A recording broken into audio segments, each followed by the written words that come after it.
three-dimensional world which you inhabit can be bent to your will only when you enter the fifth dimension. Who do we got in the house today?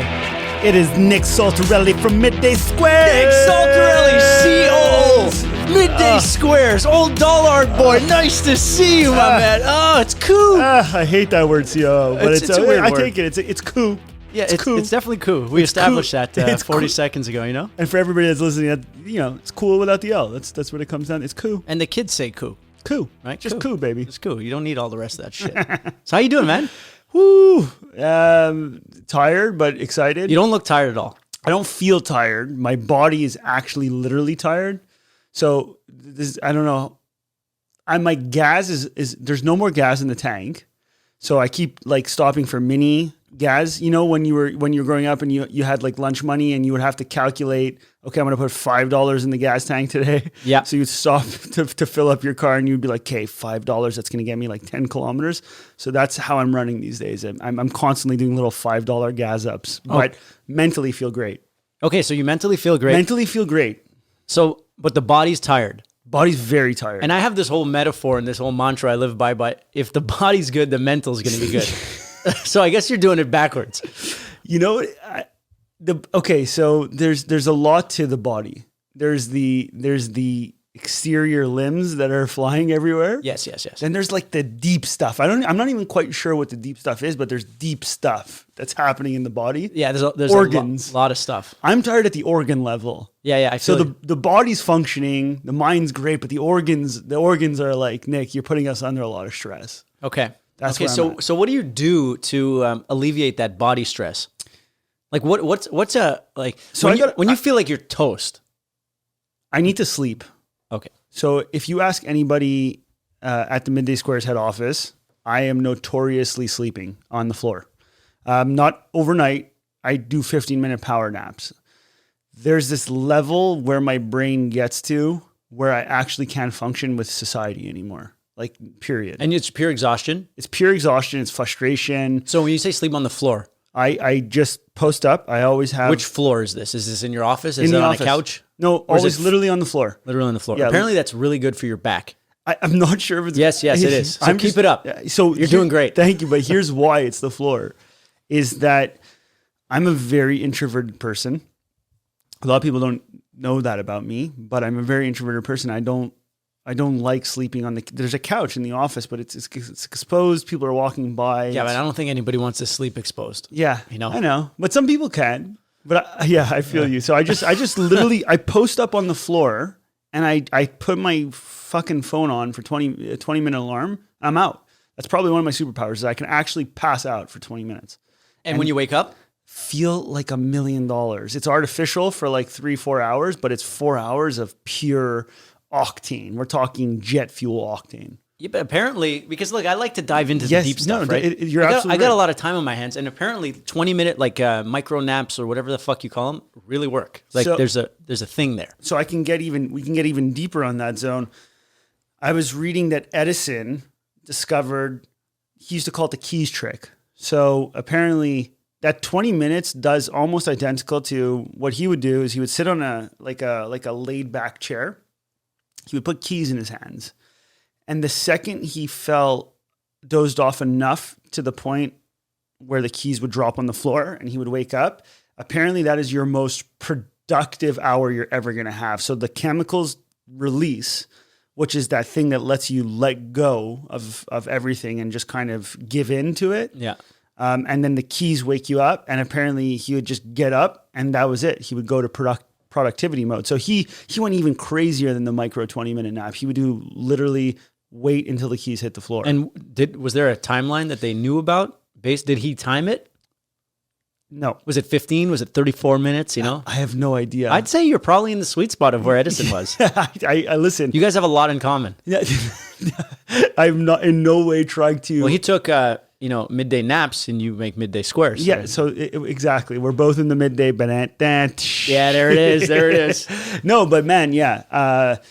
When I'm wasted, and I don't mean wasted alcohol wise, when I'm wasted out, it's time to take a nap. And I've only learned that in the last 3 years of my life.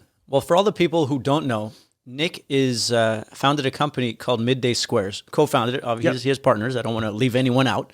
But he started a company, and they produce a wonderful product called Midday Squares. They're energy bars, right? Yeah, functional chocolate, we call it. Functional chocolate. Yeah. And I don't know if anyone out there in the Galactic Federation, you know, the trillions and trillions listening, have started a business, but it's extremely taxing. It's extremely grueling. You are literally creating the big bang of something. Oh, wow. And the amount of exertion that goes into that is monumentous. You know the Large Hadron Collider, when it has to spin to create is it? You're so on the same page as, and I know we don't text a lot, but when we do text, we always talk about like this type of stuff. I was just doing another podcast the other day where I was talking about how I believe at this point in time, entrepreneurship is equivalent at the highest level when you're trying to do something like super. If I need a burp, can I just burp it? Can we edit that out? No, you can just burp. there it is. It messes me up. Yeah. All right, we let it out. So I was on the podcast and they were talking about what does it mean to build. So I think there's entrepreneurship and then there's brand building. Brand building is like another level of crazy exertion. And I really believe in the 30 years that I've been alive, I can conclusively say, I'm not sure what the outcome will be, but I think entrepreneurship at its truest form is equivalent to giving birth to a constellation of stars. So death must happen for the stars to create, right? Like the matter must die. There's a price to pay. There's a price to pay. I'm just not sure what the price is yet, but I know there's a price. I know there's a ticket that I've signed. The price is that exhaustion. That price is those ups and downs, is those days where you don't even know what the fuck you're doing or why you're doing it. And I do it with my wife and my brother-in-law, and so there's taxing there, and we see, taxing on your relationships, on your family, on your health, on your mental health, everything. Your physical health. And only at the end will we know what the actual collateral damage was. But the fact that you just even made the same reference shows that we are aligned. Yeah, aligned. The person I was on the podcast with was looking at me like that was crazy. I was like, it's analogous to the Big Bang. And to create the Big Bang, you need a shitload of energy. And whatever that energy is, if you can learn to cope with it, and this is from my outside experience, because I'm not building a manufacturing business like you are. But you were in manufacturing. I was in manufacturing, and now years and years after, I have so much more appreciation for what my dad created that I could never imagine what it took. Because in a sense, I'm brand building right now. I'm building a brand. I'm building my own company. It's a whole different thing, but it requires the same amount of effort, mental clarity, exhaustion, pain. It's pain. It's like pain in terms of like, it's so hard to see the forest because you have to be in the trees. And earlier we were talking about how important it is to have excellent collaborators, and people that you can work with and people that you could trust and all those good things. Because without that, it's nothing. No, and that's another thing I've learned too is, all you solo entrepreneurs out there, like, I don't know how the fuck you did it, because I absolutely need my support system. I need partners. I need teams to help me deal and distribute that fucking load. Like, I don't know how people do it without it. It is so crazy.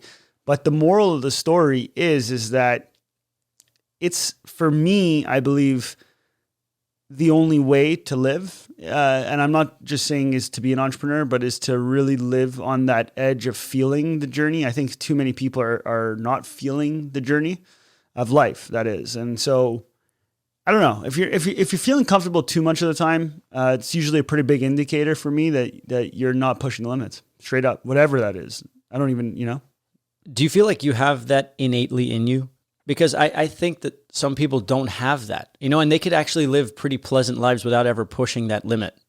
Whereas I don't have that ability to just chill or take something that it doesn't require the Big Bang to be created. Like, I need that chaos. I need that force. I need to be building something. I need to not know what the fuck is happening and questioning my reality every third day. Yeah. Maybe. I think, by the way, for everybody listening, welcome to the Dead Fathers podcast. Cheers. That's Cheers. it. Cheers to the big boys upstairs. Yes. As you guys all know, I've lost my father, and MISCHO lost his father, and they actually knew each other very much, and we're very close friends. We lived down the street. You lost your dad way younger than I did. Yeah, 10. That's crazy. 10 years old. It was a gnarly experience. What Mid conversation too. I don't. Do you know this story? No. So January. Wait, before, let's just check. Is it recording? Yeah, we're recording. Okay, We're good. recording. If you see that go out, let me know. Done deal. We don't want to lose this kind of stuff. You know? Yeah. No. January 1st, 1999. We're leaving my grandmother's house. Everything is normal. He was ejected from the hospital the day before. He had pneumonia a little bit, but everything was cool. We were at my grandmother's and we were eating, and we leave. It was probably 7, 8 o'clock at night. My dad, my mom, I'm in the back, my cousin, and my sister. Everything fucking normal. Like normal as sin. Everything's hunky-dory. Hunky-dory. Like to the point where it's so vividly ingrained in my brain how normal it was. And then he said these words, these exact words. I don't feel well. I need to pull over. And shit went ape tits. From that second, ape tits. Utter chaos happened. I think And you're in the car. I'm in the car. My mom's tripping out. He's starting to lose consciousness. Was he driving? Yeah, he's Classic driving. move. He's leaving the hospital. He drives out. Yeah. Legend. It's legendary. And 100%. So he's basically just trying to get his car off the road properly. You literally saw his last moments of survival were just to make sure that he ensured the safety of the car, which was his family. Like, because we were on a highway, and so he was able to actually get us off the highway and stopped on the side of a road. Fast maneuvering, while passing out and his aorta exploding. And so for anybody who's seen The Exorcist, think about the scene where she's projectiling vomiting, except it's blood and it's human blood. So his aorta exploded. Exploded. How does that happen? Rupture, there was cloggage. The buildup was so intense that the pressure couldn't be held anymore, and it exploded. And then it started flying out of his mouth, In front of the whole family. Like a fucking horror murder movie. That was what the most gnarly part of the experience was. It wasn't actually the death; it was the way it all went down. It was the bloody scene. Yeah. It was fucked. But he got himself to imagine that. While that's happening, he was able to pull the fuck over, and then just kind of crap out, and that was the end of it. And so he's in the fifth dimension. Yes, he's definitely in the fifth dimension. He pulled over, and it literally exploded. But while pulling over, it's a very key point to the story. It happened while he was pulling over. While he was pulling over. Oh yeah. Oh, it was. So it's not like he pulled over. Pop. No, it was like. It was in transition. It was in transition. The fact that we even got to the side. I never heard of that. Yeah. And honestly, it's not a question you ask. No. So how was that experience of your father dying in front of you? Yeah. It was very intense. And how does that hit a 10-year-old kid? Does that fuck you forever? Or does it make you grow up fast? I don't know if it's either of those two. I think what it comes down to is I went home that night. Because it was so intense, it's very vivid. Memory works that way. The intenser the experience is, the more vivid the memory becomes. Yeah, the deeper the sear. Yeah, the deeper the sear. So I can actually walk you through everything play by play all the way. I'm talking like, was it in a 7 series? It was in a 7 series. Yes, it was. That's what I remember. Yeah, the 98 blue body. It was my favorite one. Yeah, the Bond big one. daddy with the phone in the middle. Yeah, the attached phone. Nice. And yeah, man, all I really remember was going to sleep that night and being so exhausted and being like, what the fuck just happened? And then out cold. And then you wake up and it almost feels surreal. And then it's on. And then life is on. That's the best way to describe it. You're just like, so I'm on. So what does on mean for a 10-year-old? Because I knew what on meant for a 25-year-old. But for a 10-year-old, what the fuck does that mean? I felt like an adult, man. Pretty young, pretty quick. My memories and my emotions were like not far from where I was today in terms of development. Obviously, yeah, I've come further in development, but I was just like the person. I had a father that was extremely household stable, like really, like, made his alpha known in the home that this was his home and that he was the caretaker, protector, and all that jazz. And so it felt very empty, the house, and it felt a void. It felt like like the clan had no boat leader anymore or any of that type of stuff. The captain was gone. The captain was gone. That's the best way. And not to take anything away from my mother. It's not like she was less of a captain. But she was fucking Well, there would be rattled. an equal void if she was gone. Yeah. It's just equal, different role. Yeah, different role. But she was fucked up, my mom. My mom was fucked up. Like pretty much, I don't know, she was checked out for a little bit. You know the checkout mode? She was checked out for a little bit. And it was just on, man. I don't know. Life just became very intense after that. Maybe because I made it intense. I don't know. I can't sit here and definitively say that his death caused the intensity to happen, or did I manifest the intensity after? Or is it part of the experience? Is it part what's in your bones already? Yeah, I think it's a bit of everything. Of course, I think it's a mixture of the sauce. What I could say, though, is the resilience, and I've spoken about this with a lot of people. I actually love hiring people that have experienced like serious trauma, because the resilience, if you make it through the right side of the road, your resilience is insane. Like I thought, people are trying to say like, Corona, COVID, worst year of my life. And I'm like, no, it's not the worst year of my life. Not even close. Like, it sucks. Don't get me wrong. But like, no, I dealt with way worse. I feel you. I know what you're saying. And when you say resilience, what I get out of it is they've experienced harsh realities, right? And when you've experienced harsh realities, the humdrum of everyday work life never hits that peak, right? Because we are relative species. Our mind works relatively. So yeah, it actually creates gaps of like you reach a new level if you reach gnarliness. So if someone's being a dick in the office or something like that, and you've never experienced anything, that hits the fucking ceiling for you. And you're done. You're told, I can't deal. You cry. Blah, blah, blah, blah. But if you had a family member's neck explode in front of your face, that thing just doesn't hit as hard. No, you seem numb to it. Yeah. And I feel that way too about a lot of things. I don't really get excited.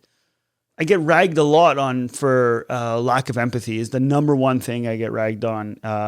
And it's true. It is true. I'm not going to sit here and hide behind that, but it's partially because of that. So when I look at what someone else is going through, I have a hard time getting to their level of sorrow. And I'm not proud of this. It's something I work on with a therapist a lot, but I have a hard time getting to that level with them. So I'm like, what something is meaningless to me is meaningful to them. And that's something I learned in the last, I would say 5 years to really appreciate, is that all emotion is relative. And so like, just because somebody is going through something that I perceive to be easy peasy doesn't mean that they aren't actually feeling potentially from a threshold level what I felt when my dad was dying, right? Of course, it's even more relative, or even more. It could be even more. Yeah. That's what I've learned in the last 5 years.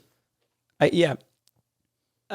think that I've been on a similar train as you, because I think you're actually a very empathetic person. You feel for people, you love, you understand where they're, but you also have learned to kind of shelf things or prioritize your feelings and not prioritize the feelings is a great way to say it. Yeah, and not just let things, you don't just react. No. And then when someone's like reacting and they're losing it, is it a lack of empathy, or are you just looking at them and saying like, understand the root of your feelings, handle yourself, grow the fuck up, and let's go? Yeah.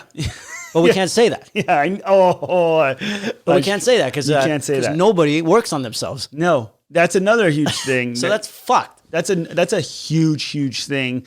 Is when we started Midday Squares, I looked at my partners and said that if we don't commit to seeing a therapist every single week together, and then my wife and I solo, that I wouldn't do the journey, because I had seen the collateral damage. I had a company before with my brother and 2 other partners.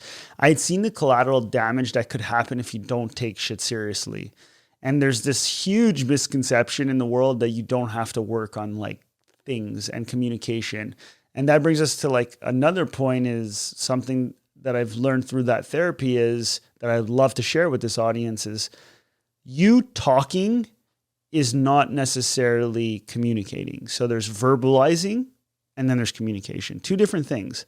And so much of society thinks that because they open their yap and talk that they're communicating. And that I was even confused with that for a little. What do you mean? Of course I communicated. I opened my mouth, sound came out, and I said some shit. That's some level 1 stuff. You know, like that's what I'm saying. But then communication comes in. It's how did you address what you wanted to say? How did you express the feeling you truthfully felt? That's the difference between communication and just opening your fucking yap. Because that's just going blind, right? That's just going rogue. You're not thinking about the other person. You're not thinking about where your thoughts are coming from. Are you just spewing your bad mood? Yep. You know, where are your insecurities coming from in this? Are you analyzing anything? I could give a pretty dope example if you want. I'd love one. Yeah. So crazy, perfect example of communication being really tough. My wife and I were talking about basically, I always bring up like, you know, I put a lot of money into the company. You know, there's a lot of stress, there's a lot of this, and money was a thing that I kept on bringing up of when we were talking about stuff. And really what was at the surface, it sounded like we were talking about money, but deeper under that, when we really unpacked it, was me feeling insecure that I had nothing to fall back on, and that I perceived that my wife had something to fall back on, and that I was scared that if we got divorced or stressed, that I will have taken the funds that I worked hard as my nest to protect me and be left alone and not be taken care of. Because at the end of the day, you know, the roles are reversed right now between her and I. And so that sharing of responsibility was causing fear in me to feel that if our relationship didn't work out and I had pissed away all my money on this journey, well, I was fucked and she wasn't. And that under all that fucking shit of weeks and months of going back and forth, that's what I was scared about. That's where all my pumped up energy was coming from. All that angst. Yeah. All that angst was from there. That's what I mean by communication and verbalizing, two very different things. Okay. Because verbalizing was everything I was doing prior to explaining and communicating. It's not, the angst. The angst is what I needed to communicate. Yeah, this is my problem. This is my problem. But it wasn't. What is the subconscious of what you're verbalizing? What is underneath the surface? Yes. What is creating this manifestation of Correct. sound and word and spit? And voice levels, anger, sad frequencies that are shrewd. And yeah, there's usually a really specific thing that wants to get across, and that's what I mean. Right there, you nailed it. That is communicating, is figuring out what that thing is, and then getting it out there in a digestible way. And verbalizing is just running around the whole fucking thing. I'm Tarzan. And so, are you getting better at doing this live in the moment? Yes. And expressing things or understanding before you let something out? Oh, this is just something that is coming from here. Maybe I'm a little tired. Maybe I shouldn't let that slip out. Maybe I don't need, and you can, live autocorrect. Yes, I could feel stay in the lane.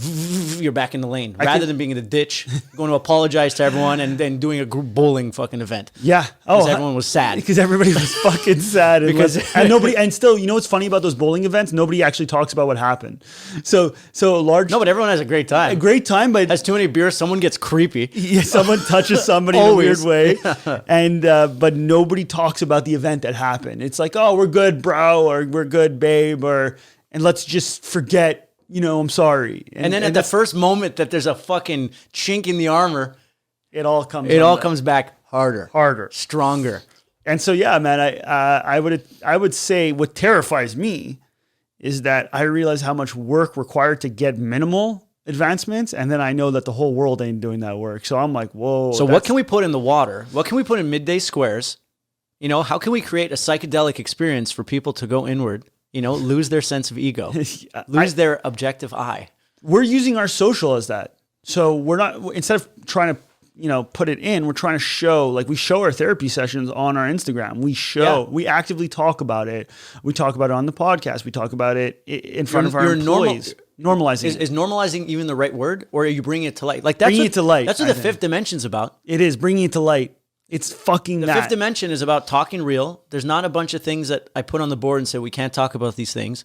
The fifth dimension is based on this thing, which is understanding your subconscious mind.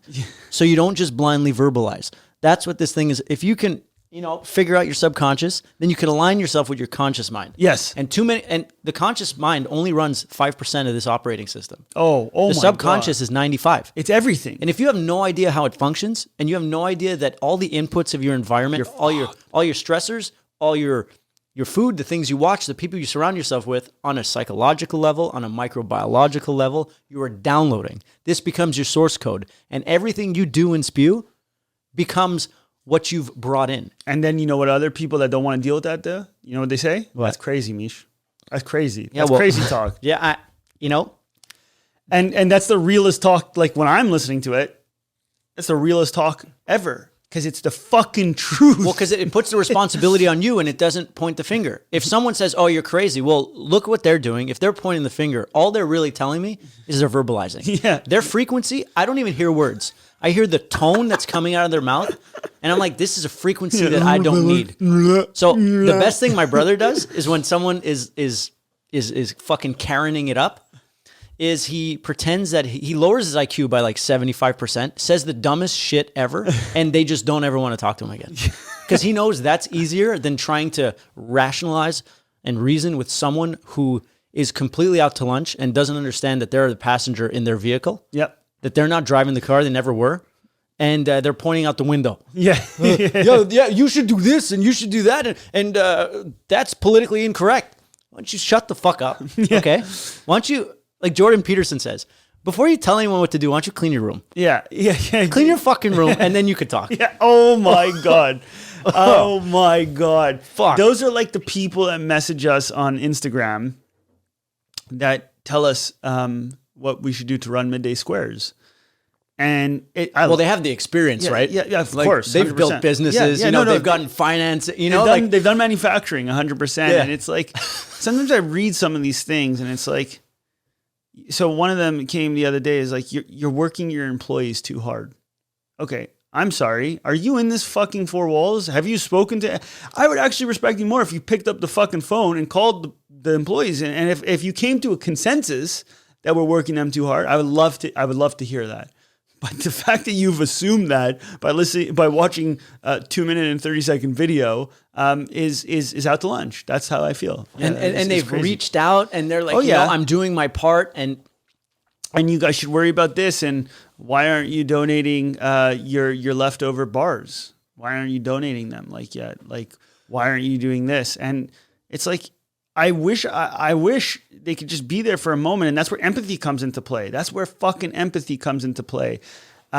Is that these people are just having a bad day. And how about, I want to flip it though. I want to flip it and give the audience. But I like what you said though. Because that empathy, where I used to say that person's a fucking asshole. Yeah. Now, they're like angry. you, they're angry. They've got some unresolved things and I feel bad for them. Can we talk about something though? Like that happened that's beautiful? That's why we're on the here. show. That's why we're here.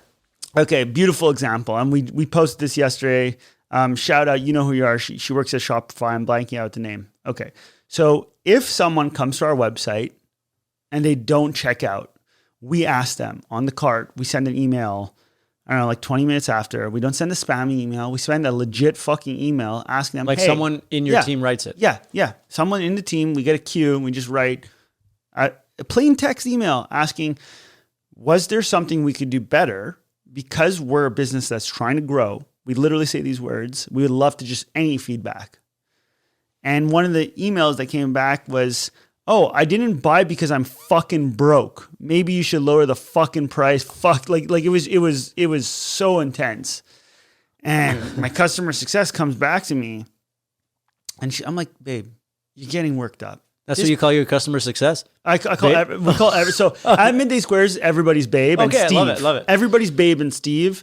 Okay. We call our investors babe, by the way. All right. I love it. And it's a whack thing, but it's part of being a freak flag, and we'll get into what freak flag means. Well, you are your brand. Your brand is you, and it's not for everyone, and that's a good thing. That's a great thing, because if you're everything to everyone, you're nothing. You're nothing. And piss in the wind. And guess what? When we leave meetings, people remember us because we called them Babe, Steve. We swore the whole time during the meeting. And did you burp? Maybe burped. Okay. I actually rarely don't burp. That's why I asked if I can do it off. But because I was given permission to burp, I was like, okay, I'm going to burp. Howard Stern does it. I love it. I love it because sometimes when we're recording our podcast, I'm like, you get a burpee and you can't get your thought out because you're controlling the burp from coming there's out. too much compression There's going on. way too much compression right here, and you can't even fucking. You don't need that. No, I don't need that here. But I want to. How did you turn this? It was phenomenal. Okay, I need to hear this. so she comes to speak to us, and I was like, babe, this person is having a tough day. It ain't about midday squares. So it's a tough year for everybody. And that's big, brother. It's not about midday squares. It's not about midday squares. It really isn't. And we're going to send her a box, and we're going to tell her, sorry that you had a shit fucking day. We hope this makes your day a little bit better. Straight up. Yeah. And we sent it to her. She fucking went nuts. She went on Instagram saying like, I was having a bad day, and I did take it out on you guys. And I actually love you, and I always loved you. And I actually didn't have the money to buy it that day. And I was angry that I didn't have that. But we sent her the fucking thing because she wanted it. Clearly she wanted it. She came to the site, and that empathy allowed us to build an even deeper bond with this person that told us to go fuck ourselves. And she went on the gram to say that she told us to go fuck herself. And it was a great, beautiful story. And it just was a humanizing experience, because you're going to have days, man, where you're just not having it. And that's what our job is at Midday Squares, is to not take shit personally. And that's a great example of leadership. It's a great example of how to live in general. If someone blasts you the finger in the car, you don't give them the finger back and drive into them. You have to understand that perhaps something fucked up happened to them. Yeah. And you know what? They need some peace and love. Yeah.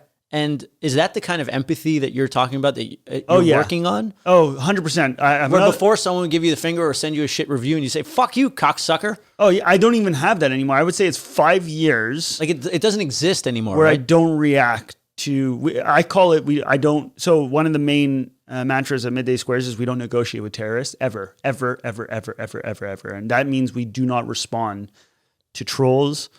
We don't even engage and play that game with them, because they're just suffering, and we're not suffering right now, so we're not going to play that game. And where we could actually help them, we try to, really, legit. If we feel we can legitimately help them, we do. But like a perfect example was, we were at a show in Vancouver, and I was fucking blasting music at 6:30 in the morning to get pumped for the show. This fucking guy came to our door from the UK. He's ready to go. He wanted to kill us, literally wanted to kill us with such aggression. And we just let it kind of fizzle out. And when it fizzled out, I went downstairs, and I wanted to apologize because we fucked up. It was 6:30 in the morning. It's not a way to behave in an Airbnb. I just was caught up in the music, straight up, like no disrespect. So I saw he had a peephole, and I knocked on the door, and I just threw this up, 2 peace signs. And he came amped up. And you saw, the second he saw those 2 peace signs, his energy slowed down. And then we started communicating like 2 humans. We weren't animals anymore. And I just apologized. You said it was pretty unreasonable. Yeah. I didn't take you into account. Yes. I'm sorry. I fucked up. That's what I said. And how does someone react to that? No, how can they react They're poorly? confused for a second, because they not normal. They want to rip your head off, and they can't, because it's so, you're so pure. Yeah. And then it I swear on my life, my conversation with this gentleman from the UK who must have been a fucking, Guy Ritchie brawler movie style. Yeah, he's UK from guy. Manchester. Yes. Went to propses, hugs, and then I gave him some chocolate. Perfect opportunity to market Midday Squares. Hell yeah. Yeah, in a great feel-good moment. And so, yeah, man, I don't fuck with that shit anymore. I don't fuck with people that are having tough times. Exactly. But you also took it upon yourself, because where the first example, that was on them. Yeah. You caused the second one. I caused the second one. Fully my fault. Yeah, like what are you going to do? Fuck you, this is our... Yeah, did it need to be that aggressive the first come through? Probably not on his end, but still... It was 6:30 in the morning, and it was unfucking called for. Yeah. That's it. Maybe that's a strategy to get customers, is like go to apartment buildings or whatever and blast music and bang on the door of like the entire place. Oh. And then do your apology run. It takes a day. And then you get all these customers because you'll You said something brilliant. We have a theory that if you fuck up a customer and make the experience better, you actually create a longer lifetime value out of a customer. We actually have that theory. Yeah, but how much is your cost of acquisition then if you got to do that, all those man hours, you know? Exactly. Or lady hours. It's just a theory. And to be honest, it's black magic that. I don't like that style of black magic. That's fucking with people on a psychological level. That's not fair. It's that comes back in ways that It's weird voodoo that and we literally to trigger people in order to then give them that's a fucked up. cookie. That's fucked up. But when you enter the fifth dimension, you start thinking above the fourth dimension and you start having thoughts like this because you're seeing a different game happening than the rest of the world's seeing. Yeah. And sometimes there's some voodoo shit in there. And all the time, but you want to do it for good. Yes. Because when you rise to the fifth dimension and you start seeing the different plays and the different possibilities, you also know that the sting back is almost immediate. It's almost immediate. So if you're going to go there, you do good. You don't fuck there. And I also believe it's like, it's really getting to the fifth dimension is a privilege. It's a very big privilege. And have you ever seen the Iceman documentary, Richard Kuklinski? It's a big HBO special when they sent a psychologist to interview basically the hitman for the Gambino family. The guy's I did not see it. Okay, so he's a complete wacko, brilliant documentary. Literally in the documentary, you see him. They finally what's it called when he admits to a few murders that had gone unsolved live, like you're watching it happen. And they say somebody like him has this thing. He did not feel remorse at all. They asked him what's the most fucked up thing he did. He was killing this really religious man. And he's killing this really religious man. I don't know why I find that so funny, but he's killing this delivery. He's killing this very religious man. And he gave him 30 minutes to find God before he killed him. So he said, I'm going to give you 30 minutes to speak to your Lord and Savior and see if you can crack a deal. See if you can get out of this one. And he let that religious man contemplate for 30 minutes before he fucking took him out. That's how whack this. But he felt bad for that. No, they said, "What's the most whack thing you ever did?" That's what he said was the most whacked thing he ever did was. Pretty whacked. It's completely whacked. And they say a person like this, he would pull up at red lights and he bought a new crossbow and wanted to test it and just take the person out in the car next to him. Like he has all those types of murders under his wing too. So it's like a psychopath or something, or a socio. Like what is? Which one he's is that? missing from a psychological. He's missing this gene that would essentially allow you to be a superhero and or a mass murderer. You're fearless. You have no compassion. You don't even give a shit. But it's the same gene that they see in like when they studied heroes and they do analysis of the bodies. It could go one or two ways, and that's what the fifth dimension is too. It could go one or two ways when you're in the fifth dimension because you could start seeing some voodoo-like stuff and you can use it. There's black arts when you enter the fifth dimension. Master manipulators are in the fifth dimension. Yeah, but I don't see it as a place that you can go to. Well, look, you can because it's a set of rules. You understand how the system works. You understand people's psychology. You understand these things. So, do you think that guy was in the fifth dimension, or he was just broken? He was missing some parts. Okay, so I'm not saying he was in the fifth dimension. The analogy I wanted to take home was that he was missing a gene that could have allowed him to either be the best human of life or the worst human of life, and he fell on the worst human of life. Yeah. What I meant by that is, no, he was not in the fifth dimension. But when you enter the fifth dimension, you could do great with the fifth dimension or you can do some whack shit with the fifth dimension because you're seeing the field differently.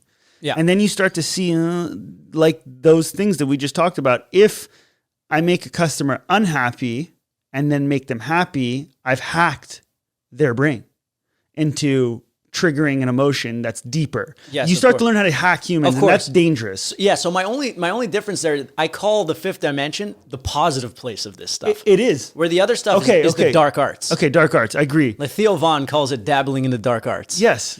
Because part of the fifth dimension is you're part of the good. You're part of the you're trying to raise consciousness. You're trying to do good. I understand now clearly. So we're talking the same language, but of course. And so if you end up in the good, you are in the fifth dimension. But you've chosen good with it. Yes, but what you're saying is that if you understand how people work and you have a demonic gene in you, you can definitely take advantage of people. Oh yeah. And I think it's already happening. Everywhere. It's a natural thing. It's a natural thing because not everybody reaches those levels. Yeah, and good or bad, really, in a biology or evolution or nature in general, good or bad is not like a thing. No. There just is. just There's opportunity, and there's what can you do to get it. Like if you're so many people don't understand what you just said. if you're a bug and you see some McDonald's fries and there's a fucking other bug there, it's war because you need those aminos. You need those aminos. Like, is one evil? Is because you've been following one bug on Instagram and you like them more that the other one's evil? No. No, they're just two organisms Trying to survive. trying to push past their genes on. But the fact that but you're so right. This is why I love speaking with you. And this is why I texted you today saying I was excited about coming on the show. Fuck yeah. Because I don't have these conversations with anybody. I don't have conversations where people realize that I say stuff like, there is actually no meaning to life other than to survive and be stimulated until you die. I've really tried to abstract down what I'm doing and what this whole thing is. And the older I get, this is my opinion and how is that so everybody around me is trying to find meaning in a deep way. They either want to be part of, this religion or be part of this group of people or some type of overarching meaning that gives them purpose of all this stuff. When I start looking at us as fundamentally animals, because, people forget that's This is what we are. what we are as actual animals. We are actually not that different. When people aren't watching those things we do, Yeah, we're animals. We're fucking animals. Yep. Yeah. And we're not as intelligent as we think we are. When I start to think about that, I realize that there's this reward system in the brain. And I call it, you can call it whatever you want, but I call it like my clitoral brain. It's if I stimulate it, it feels good. And if I don't stimulate it, it doesn't feel good. And you need to outside things to Yeah, stimulate anything. that. And it's not, it's like, it could be doing an action. It could be consuming something. It could be so many different things. But I know like instantaneously when I'm arousing it or not. Like it's very black or white for me. And then I start to realize, oh my God, we're just animals that, we have a reward system, right? And our whole reward system was built around rewarding us for things that we perceive is part of our survival. So we do more of that type of shit. But because we've got intelligent, we've moved away from that and we start to hack that clitoral brain that we have. And then I start to realize, I don't know, my whole job on this planet is just to survive, to not die. That's my first and foremost function. Not survive and pass on genes. Yeah, exactly. And what is this all about? And that's a nice segue back into what the fifth dimension really is that at the end of the day, yes, we are creatures. We're made up of trillions of cells. There's another batch of trillions of cells that are not even ours, that are microbes, fungi, bacteria that live in us, called the microbiome. Yeah, and they're doing their own thing. 70% of them are in our gut, and they're controlling our brain because they're almost, I see us as a vessel, and they're guiding the machine. Yes. So if I eat shit chocolate, not what do you call it? Functional chocolate. Not functional chocolate. If I'm eating garbage, if I'm eating donuts, 5 days in a row, I've just rewired my system to want more of those because I've rebalanced the ecosystem. Yep. Like a new civilization has prospered and thrived. Like 5 days out here is 5,000 years in there. Yeah, I know. So there's new civilizations. There's a new mafia inside there. And now they're controlling. People have been prongs. born, died, kings have come, queens have come. Yes. Like, it's crazy, man. And now they're guiding this ship. So what the fifth dimension to me is, I know that I am a vessel, but there are so many other things going on here. So in order for me to do what I want to do in this world or feel good about myself, I have to create a narrative. So the fifth dimension is a narrative that I create that allows me to feel good about what I'm doing and allows me to continue doing more of it. Correct. So if I know that talking to people on a regular basis on this podcast is going to be feeding that clitoris, the clitoral brain, the good clitoral brain, then I'm going to want to do more of it. And I'm going to keep communicating with new people. It's going to lead to me reaching out to people where I wouldn't reach out otherwise. Yep. It's going to open up new things, new synapses in this galaxy will form, and it'll be a beautiful thing. And I know that if I'm going to tank my system, there are repercussions instantly. Yep. So this whole idea is, how do I just set myself up so that I'm responsible, that I do my best to Hack your clitoral brain. To hack my clitoral brain, and also have empathy for myself to better understand when things are not going so great. Rather than me being, oh, life is shit. Oh, no. Last night, I was on my phone way too long. I ate way too much shit. I got poor sleep. And today, I am paying for it. This is nobody's fault. I'm going to take extra time in the morning to relax, to read. I'll walk on the treadmill. And then I will carry on my day. I'm not going to storm out of the fucking house at 2 on 10 at a frequency that is that frequency. Stub my toe on the fucking way out. My leg's bleeding. I get in the car. I drive into some and fucking... then you're the angry person in the car giving me the finger while I'm going to work. And so I don't want to do that. So that kind of understanding, right? That's what this whole, the microbiome, the subconscious, blah, blah, whatever the fuck it is, it allows me to be a better person. It allows me to interact with the world in a way where there's minimal resistance. Oh, I love minimal resistance. Right? So I see everything is minimal resistance. So check this out. I see the cloud above us, okay? As the 5D cloud. What is this 5D cloud? Well, my stress level, let's say my stress is low. My frequency is high. I'm one with the universe. I'm feeding into the fifth dimension, and that GPS, fifth dimension, like Waze, will send this body on the path of least resistance. Yes. If I leave the house all fucked up at a low frequency, at a high stress level, that GPS works the same way. It's going to send me on the path of most resistance. That, my friend, is not a path I'm interested in. No. And I don't think anyone's interested in that path. No. Because it's a shit path. But people, that's why the show is the best, is because this is like, people need to start fucking understanding that there's other roads. That's the big piece here. And so I create this whole image, this whole visual, maybe because I'm an artist, maybe because that's the way I see things, but it's a practical way of me being a better version of myself and better in the world and adapting and adjusting when I'm not my best. You're thriving. Thriving is state of flow and least resistance. That's thriving. Now, it's not about prosperity. It's not about any of that shit. It's about how lubricated are you on a daily basis flowing through the fucking atoms around you in the world. Exactly. How lubricated are you flowing through those? And we really know nothing. Like science, no, really like the know top nothing. scientists say Zero. they know almost nothing. Yeah. Which means that there's so much like possibility that we are all connected, that everything is connected, that maybe quantum entanglement or the quantum realm connects us all. Yeah.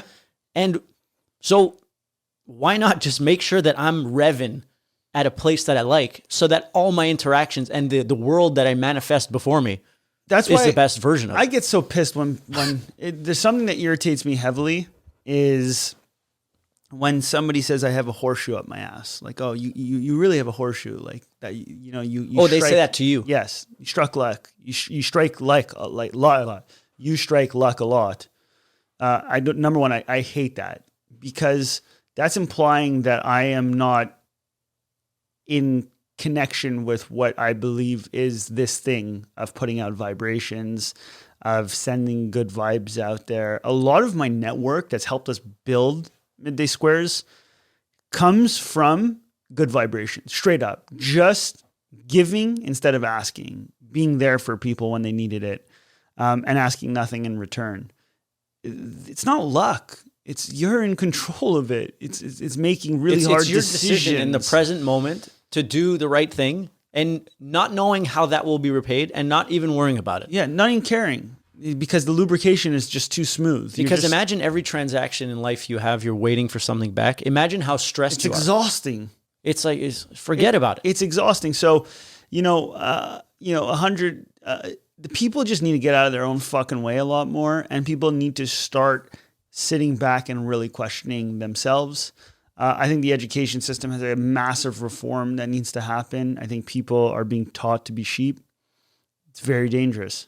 Well, it's like dangerous. it's industrial revolution type education. Yeah. You're essentially, the school system is teaching you how to be a cog.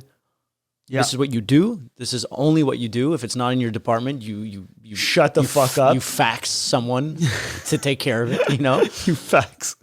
I was talking to someone yesterday and they were waiting for a prescription from their doctor and they said they had to wait for the doctor to fax the pharmacy. Hey. I'm like, fax the fucking pharmacy? I always scramble when people tell me I need to fax something. I don't even know where to begin. where do I go? Do I get in a car? Do I drive somewhere?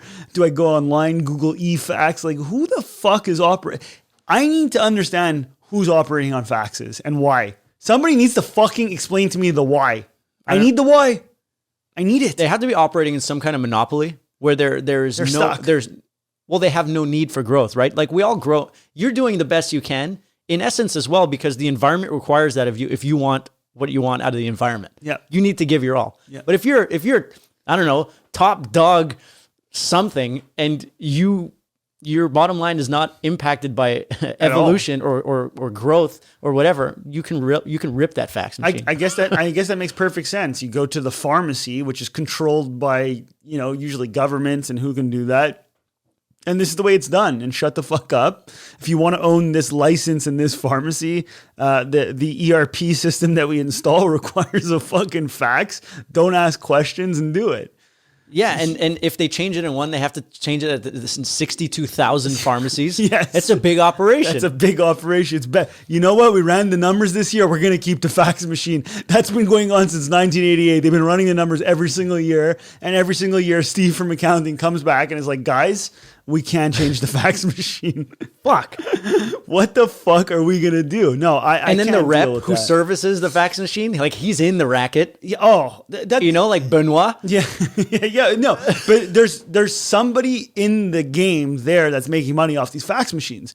Think about it. There is a company. It's a complex ecosystem. There's a company right now. I find this mind-boggling. Whose revenue depends on fax machines being sold and serviced. Yeah, it's their bread and butter. And he's going so hard on the fax machine game. And if you try to take the fax machine out of the game, he will kill you. He will try to kill you. Because you're going to put his family on the street. On the street. And then there's going to be a Montreal blog about it, about this podcast putting fax machine repair people on the street. Yeah, and then we're going to be on the street because we put the fax people on the street. And then we're the bad guys. Yeah, we're the bad guys. We're going to be on the street. So no matter what you do, you're fucked. You're going to be fucking someone. So when we hire at Midday Squares, we make people sign this document. It's not even enforceable, the document, but I just need, for my own sanity, to put it out there that there's going to be a lot of inappropriate things that are said at Midday Squares all around you. We say fucked up shit. We are not thinking. We're having fun. So when I apply for a job? You're going to sign that document. Okay, great. Okay? And if you don't want to sign it, you don't got to sign it, right? Like, it's like... So they sign it, but it's not even enforceable. No, it's for my own sanity. It's for my own sanity that if anybody does ever come after us, because it's going to happen at some point, that at least I have a document for my own sanity that I told this person what to expect. It's for myself. It's not for the court of law. Yeah. And that's what the lawyer always says. It's not for them. It's for me. It's for me to remember in 30 years when I look in the mirror and somebody's saying that I slapped my wife's ass because I'm a fucking I don't know what, or she did something to me. That I told you this is the way it was going to be before we go on, because we just operate on a different octane. And it's not that I'm against. It's not that I'm against that. Just in our environment, it's a bit of a. We had a choice to make. And I remember when we were speaking with our board, we either create the culture we want or create somebody else's culture. It is fun. Les, Jake. It's just, if we are selling realness to our customers and authenticity and transparency, for me to tell you that I'm not going to be inappropriate at any given point in time. And I'm not talking about inappropriate where I'm going to grab your tit. You know what I'm saying? Or like, I am reading what you are saying 1,000,000%. And it goes back to you called it verbalizing versus communication. Yeah. The words you say, if taken literally without understanding the context or feeling the source of where it's coming from. So you say something, but the source of where it's coming from is a good place. You're not going to have yourselves any problem. No. You're going to be fine, because the source code of the vibration that's emanating from this vessel is straight good stuff. It's straight. Your employees would sign it 10 times because they know that these are not even words. These are just fun expressions emanating from the source. Yes, from the vibrations. That's it. They love it. It makes them feel good. It does. So now think about this, though. Think about where I'm sitting at as we are as a team, making these decisions as we go. Our team is rewarding us for this behavior because it feels great to work in an environment that's, to their perspective, normal. But then the media is like, it's a scary place when you read what's going on. And so you're always conflicted. But the source code of your humans that you're operating with are like, I want more of this. Look, I don't think that anyone has gotten in trouble whose source code wasn't shit. Yeah. Or I'd say I at would least agree with the that. great majority, or like percentage-wise, I would agree with that. you know? Well said. And watching the news, it's so that's why I realize that a lot of people are really scared, like about a lot of things. People live in fear because they're constantly watching the media, the news, and the news has the most volume incoming inputs of news stories, right? So they have so much shit, and they can pick and choose the things that trigger the most people. You want to hear a really fucking crazy story about the news? Sure. So I've been seeing psychologists literally since my dad died. And I've seen a range of them. I've seen sports performance psychologists, behavioral psychologists, family therapists, anchor man. Like I've done it all, man. I've done it all in that range. For the longest, from the time I was born till about 12 years old, was terrified to sleep by myself. I was terrified. I had anxiety about everything. I was stressed about being alone. I was scared. I was terrified. We unpacked not long ago where that terrifyingness came from, and it all actually made sense. My mother only put CTV on in the house. If you listen to CTV, Montreal, people were getting raped and killed every 5 minutes, and child abductions. And think about the frequency emanating from that source. It was Trash vibes. trash vibes. You're And, downloading that. and I'm downloading that as a child. Fear. And my mom, You were downloading fear. all day, And nothing against your fucking mom. She day. didn't know. She didn't know. She thought she was being informed. But I come home from school and CTV's In on. a cold sweat. And everything's horrible. Home invasions are at an all-time high. I grew up thinking that somebody was trying to break in at all times to my house, because that's all I fucking heard on CTV. Yeah, man. The news is Turn that shit off. The news is bad news. So I got out of my fucking house. Okay, I get out of my house. I probably left home at around 16 and a half. Sports allowed me to get out of the house at 16. And I've never been scared since. I don't watch the news. My wife, she's terrified. Why? Household, news-driven household. And we'll still engage with that stuff. I don't put on the news. I don't care. I don't even see it as words. I don't hear it as news articles. I even if you watch it on mute, you see people. Yeah. They're first of all, they're tense. They're living in this like crazy PC world that has no identity. Zero. They say one wrong thing, like they're on the done. street. They're forever. literally done. They're literally done. So imagine the stress that these people my live God. in. Like if they send a fucking nip pic and it gets caught, these people are fucking defamed and they're out. So imagine these are the vessels who are telling us what's going on. And the negative bias that our brain has means that the only thing that's going to get views is garbage. Yep. Because I guess in terms of the galactic balance of vibration, we're still in the low vibe, perhaps. I think, when it comes to shit vibrations, people are addicted to it to reaffirm their shit lives. And I don't mean that harshly. I mean that, again, from an empathetic standpoint. If your life is shit, come on this journey with myself and MISCHO. It's not about prosperity, this journey. It's literally about mindset and fifth dimension. It's about saying, like, I had to create this fifth dimension thing to empower me and get me out of my more than, what's the word I'm looking for? I have way too many negative things going on in my brain. Yeah. So I need to create this positive narrative to keep me above ground. And I want to share that. Yes. And I want to tell you the world ain't so fucking bad. It's not. It's a nice place if you leave your fucking TV. Yes. The problem is, though, is that the majority of people, like we spoke about, are not there yet. And so they need the reaffirmation that other things are shit too. But do you even think they're aware of that? No. It's right? the hack. They've been hacked. Yeah. The feedback loop's happening and they do not realize they are it's tethered. They're tethered. Yeah. Like, oh my God, I feel shit. Yeah. Everything is shit. Like I still feel like shit, but I know the tether. Yes. I create my own tether. Correct. And I can cut my own tether. But if you don't know the tether, then you think that your thoughts are your own. Yes. And then you start telling people what to do based on your tether. Yep. Correct. It's and like, that's the danger of news. Like when I see someone I know who and what they follow on Instagram. by their clothes, by their face, by what I can fucking see it. I know they're tethered, and they're tethered, and I know their algorithm. Yeah. And like I've dealt with this algorithm, and there's actually an algorithm of people who are tethered, like so they have different outputs, but the formula is the same. Correct. So they're same wiring, same wiring. They're on Ethernet. Yeah, 3.0. It's like I hate to say Karen, but Karen on the East Coast is the same as Karen on the West Coast. What they're spewing is different news, but all the programming is the same. Yeah. You swap them cities for 6 months, they've changed their tune. Yeah. But in their zones, they're same algorithm, just different vibe. Yeah. It's a fucked up. It's scary, look, man. When we talk like this, I start going down this rabbit hole in my head. No, but it's not scary. You know why? Because people like you, people like me, and a lot of other people out there are starting companies.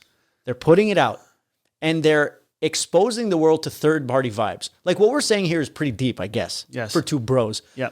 But we wouldn't even need to really explain this, because if we can become the feed that they are receiving, they're going to be getting third-party vibes that's changing their tether, right? So and wait, not even literally.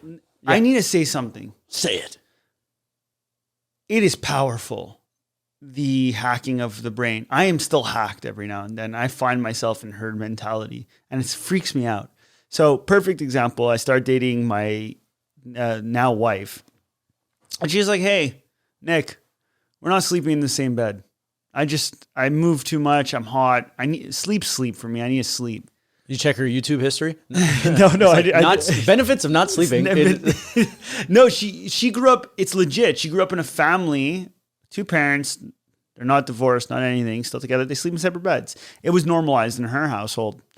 And I remember instantaneously my hardware and my software started being like, no, whoa, what do you mean we're not sleeping in the same bed? Like that's what we're doing. Like how could we not? How are we going to have a good relationship? And then I was like, I'm hacked. I'm hacked. Yeah, so alert, and now you out of body experience, let me observe. Yes. And I realized I was hacked, and I was pissed because it took me, we're doing it on the show now. I'm distillating it for you guys like 30 seconds, but the unhacking took about like a week or two for me to be unhacked.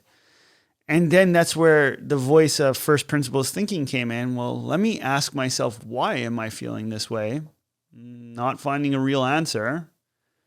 Then I started analyzing sleeping in the same bed and sharing a room. That actually started to seem insane. Wait.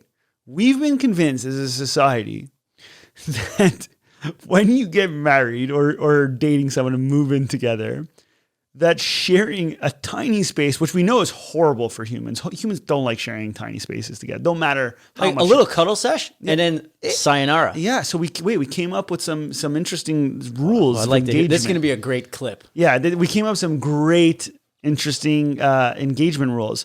So I start realizing that this is brilliant. This is brilliant. The whole world has gotten this wrong. Separate beds, brilliant. Separate rooms. Yes, I'm actually... Well, the same room would be fucked. Yeah, it would be fucked. But 2 beds in a room? If I couldn't afford 2 rooms, I would have 1 room and I would have 2 beds, and we'd probably even put up a little... Because there's a lot to this thing. I love this. Let's keep going. There's a lot to this, okay? Fuck, we're an hour in. I can go 5 more hours. Yeah, my fucking pits are sweating. But I love... So basically, I start to realize the brilliance of this, and now I'm on an obsessive search to try to figure out who convinced America and the world that sharing 1 bedroom was a good idea. So wait, big mattress corporations, big mattress, big pharma, big mattress. But in this case, it would actually be better for them, right? Because we got to buy 2 mattresses instead of 1. Yeah, touche. Yeah, I guess. So it's worth a shot. Yeah.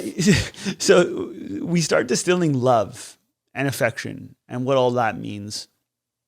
And then I guess we kind of got to this idea that the scaredness of not sharing a room is this idea of you not wanting to be part of my life or not wanting to share intimacy. And then we're like, well, what if there was just a no not disturb rule?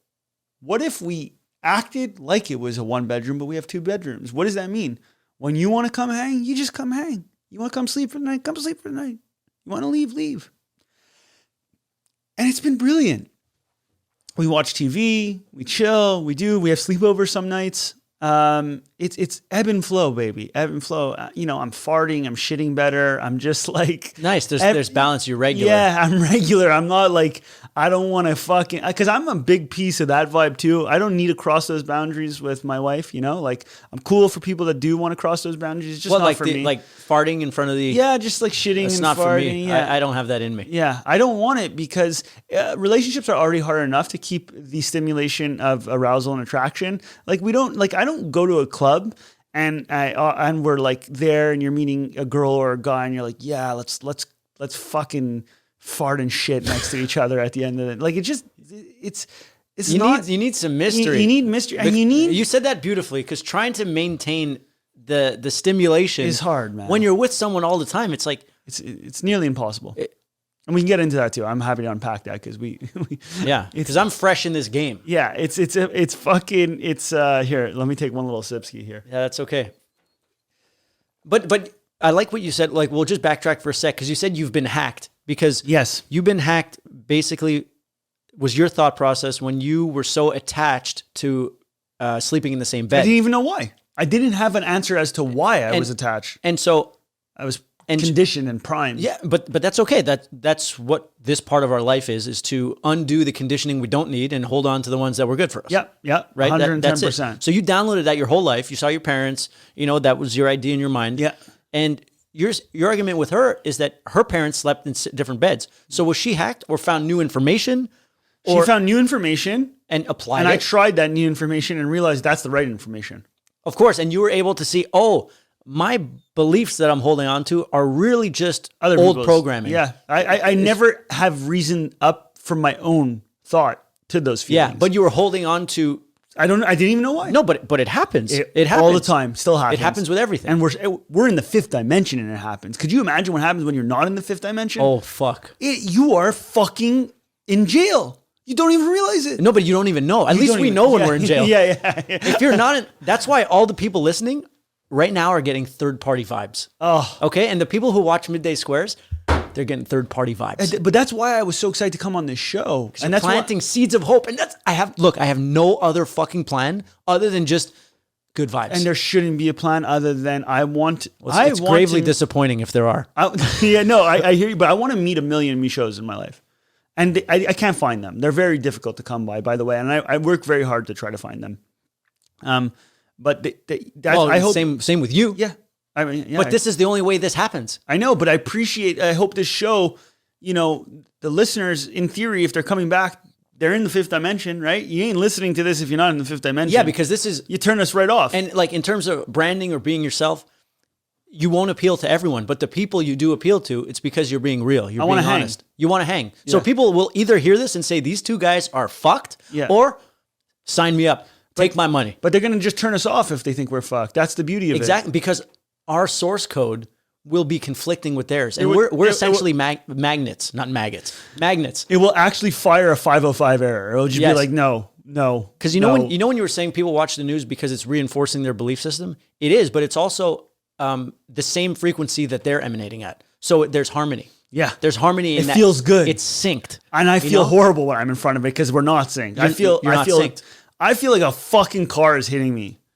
I know. A fucking car is hitting me. It fucking hurts. It hurts bad, man. But if I watch the news for 5 days in a row, then my tether starts to. It's so fast how this thing can Oh yeah. Oh, it can rewire it's so vicious. quick. It's vicious. It slaps fast, but then you hit a wall and you're like, oh, that was close. But yeah, there goes 9 years. And so that's where I'm trying to rework life out completely. Well, it's a constant work in process, right? Or work in progress. I don't know. What's the whip, right? Yeah. So me and my wife don't have sex anymore. Fair enough. Yeah, we don't have sex anymore. Zero. It's been we're probably going on like 2 years now. Are you serious? Yeah, swear. Okay. Just no sex. And here's the reason why. Just oral? No, nothing. Zero. Okay. Zero. And we're going to explain. I'm going to distill why. Is we used up the mojo. We used up the mojo that existed, but we fucking love each other and love being teammates. We kill life together. And we share so much intimacy together. Like so much. I'm always, giving her fucking kisses. We kiss all, a lot of hand holding. We watch TV together. I always go visit her during the day to say hi to her, just give her a hug. Like a lot of affection. But there was this thing that just happened where we went to go see a sex therapist, and it just really started to feel unenjoyable. It actually started to make the relationship feel unenjoyable that we had to put so much effort into this thing of expectations. Sex. Oh, it's been 6 days. Yeah. We got to do it. Yeah. No. And I was killing me. And I told her, listen, this is killing me. This is killing my vibes. This is killing my life vibes, not my relationship vibes. This is killing my life vibes. Yeah, but I think they're one and the same, my friend. Yes, I know. And it's like, so here's the thing, Les. I fucking love you. You love me. We're both jealous creatures. Talk to her right in the camera. Les, I fucking love you. You fucking love me. We're both jealous creatures. We haven't figured this out yet.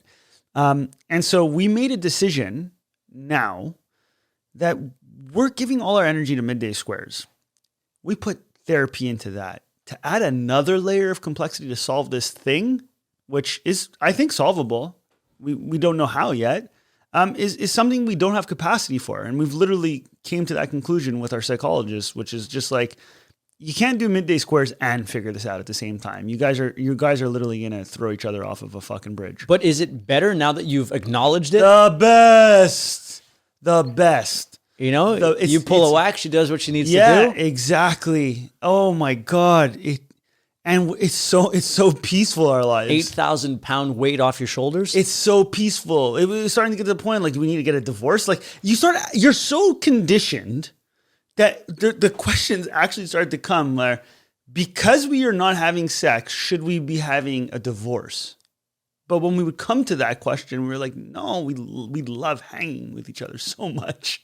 Like, why would we stop that over this little drug hack of the idea of romance that we've seen on TV? Yeah, on a Hallmark movie. Or also like the climaxation. It's drugs. Releasing an orgasm is a dopamine hit. Yeah, totally. And you can get addicted to it. Yeah. You can get addicted to it. Tell me about it. Yeah, I think you have a few things about that. Yeah. And to the point, man, I'm not even jerking off a lot, to be honest. Like I actually am. Well, your life force is going into the company. I don't have any more life force after that. I could give a fuck. Because that's called sexual transmutation. Is where you tell me a little bit about this. You take your sexual energy, and instead of using it for sex or using it for self-love or whatever, you're using that and putting it into something else that you're growing and building and nurturing at hyperspeeds. Yeah. So your combined sexual energy of you and Leslie is going into your company. Yeah. You are inseminating and nurturing this thing called midday squares. Yeah, we both look at each other, we're not even horny. That's the craziest part. Well, because you're getting your rocks off at work. Yes, very stimulated. My clitoral brain is more on fire than it's ever been. And I would say, it's like a vaginal orgasm, because the clitoral brain is easier. But if you can master the vaginal organism, you, my friend, are in a different level. And I would say that's more. It's a more nutritious one. It's a more well-rounded. It's holistic. It's holistic. It's got many layers. It's like a sweet potato versus candy. Yes. Sweet potato, it takes more work to do, but it's got a lot of nutrients, a lot of sustenance. A lot of sus keeps you going. Yeah. But man, so we are trying to navigate this relationship in the new world and what that means to be. I think it means do whatever works for you. Hello. Let go of the things that didn't work for anyone anyway. No, but let go of the rule book. This is again the tether. Ching. Let's fucking plug the fifth dimension. Welcome. It's like the elevator opens. You are now in the fifth dimension. Yeah. Like unlearn all that you have learned. Yes. Welcome to the fifth dimension. Yeah, that's what it's about.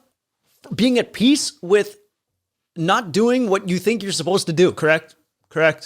I look back on it and I think it's insanity that we actually looked at each other and thought that maybe we should have to get a divorce because we weren't having sex. Isn't that crazy?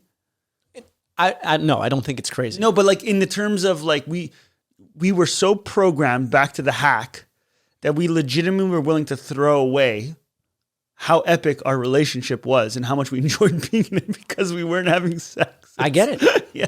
I get it. Yeah. It's a beautiful thing to be able to let go of that. And you're looking at the same world with different eyes and going where you want. That's what I call time travel. Yes. That's what a time traveler is. It's a real time for the time travel segment. So that's what time travel is, man. Time travel is moving forward in time and changing your perspective and changing your consciousness so you can grow and see things differently to relieve yourself of the shackles of the past. Oh, yeah. So you can live in the same world, but with new appreciations and new hunger and 100%. and I live. I do want to touch on one thing for the audience, just because it's very important that they don't get this confused. Is what we are not saying right now is that my wife and I are not sexual beings, and we've let go of sexual feelings. We both feel sexuality.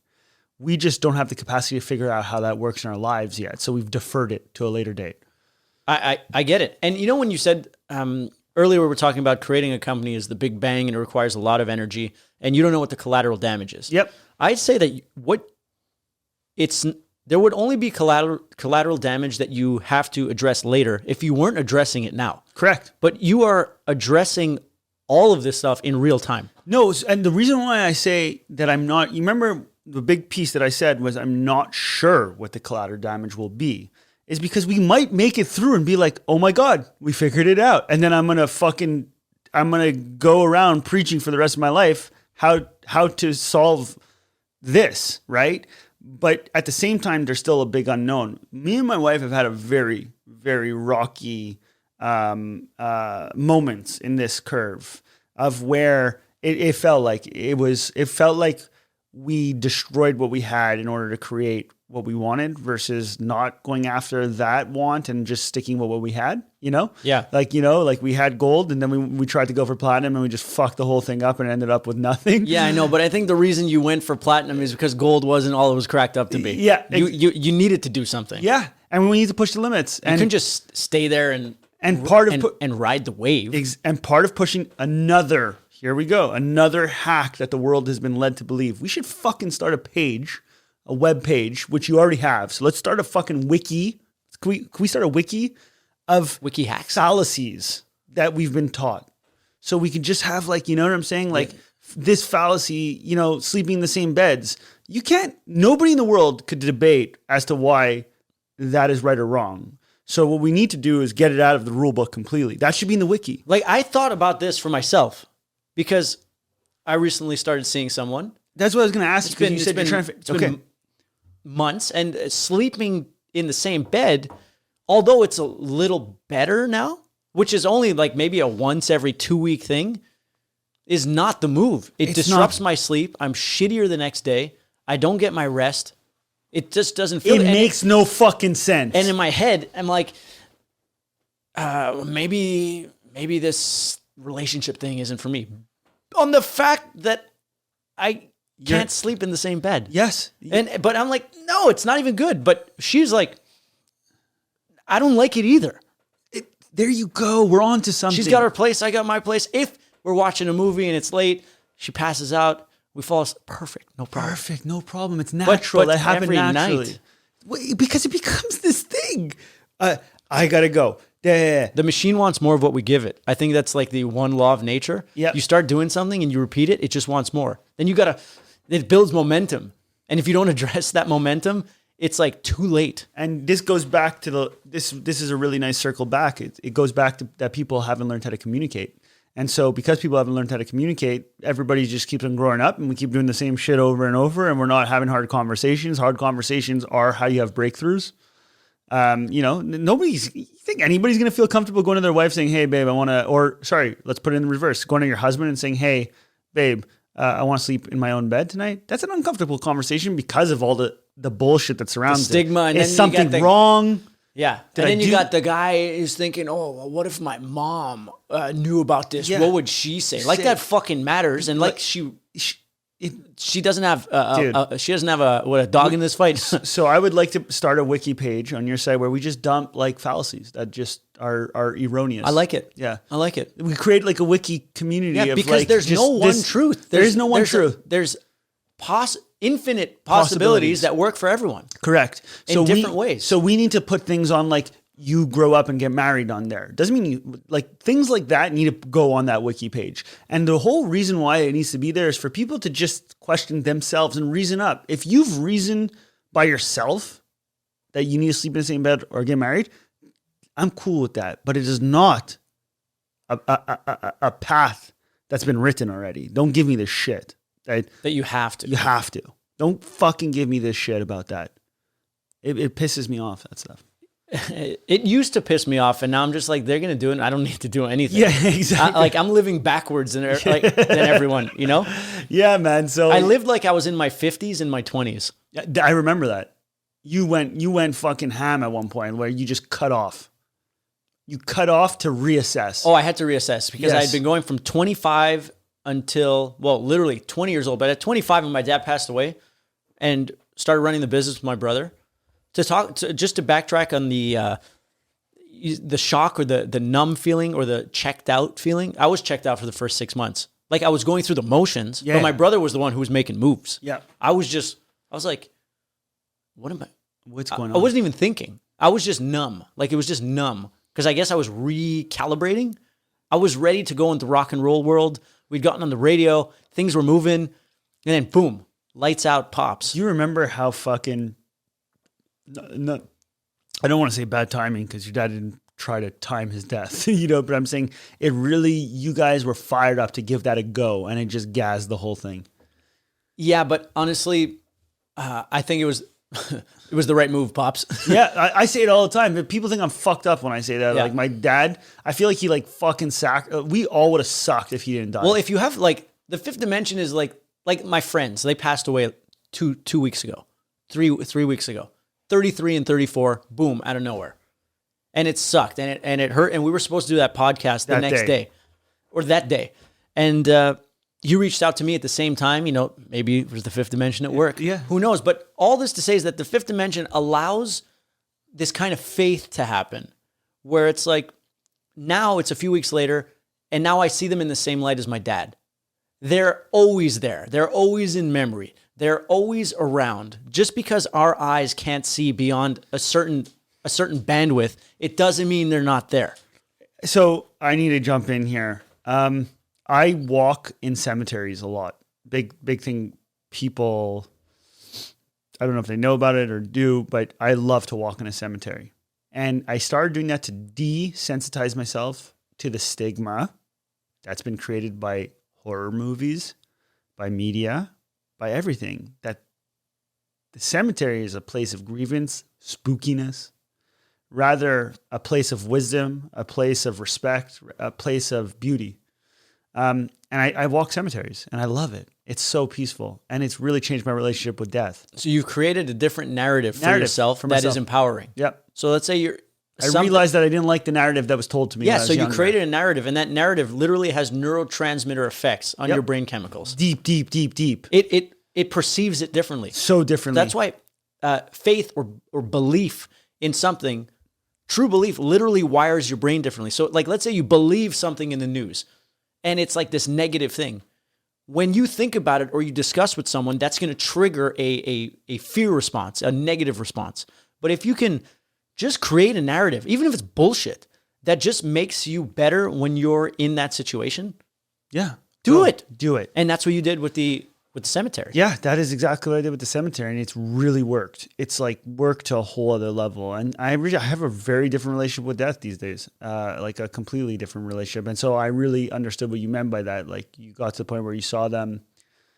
A lot of people, I'm not a religious man, so I can't deny or not deny if there is a heaven or not. But the point is I don't even try to distill it to that abstract. I just distill it to the abstract of the beauty and the circle of life. It gives me a lot of peace.